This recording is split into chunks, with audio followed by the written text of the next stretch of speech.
Days after it opened, a place offering the Twin Ports homeless community a spot to park and sleep overnight is closed. Northern News Now's Ryan Hayes joins us live from the site of Duluth's new Safe Bay. Ryan, what happened there? Yeah, the Safe Bay was operating here at the parking lot at the Vineyard Church here on West Arrowhead Road.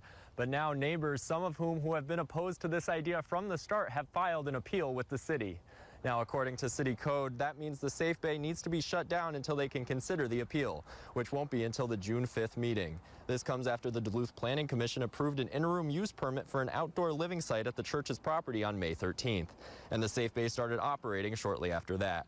A statement released by the neighbors' attorney says their appeal is based on the fact that they believe the permitting wasn't handled properly. They claim false statements were made along the way and say they are now receiving implied threats on social media.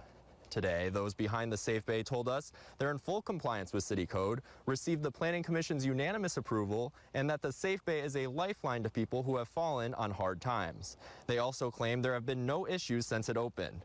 Now, those with the Safe Bay were not available for interview today, but they will be holding a press conference tomorrow, or on Wednesday, actually. And we have been reaching out to neighbors trying to get some opinions on this new news, and we will have a full report coming up tonight at 10.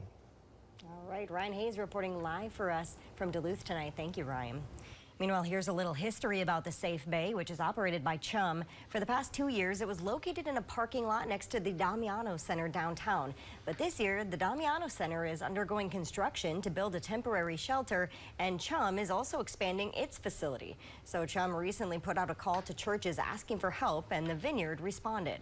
As for what happens to the Safe Bay after the construction projects wrap up, Damiano Center leaders say that will depend on a number of factors, but will ultimately be up to Chum.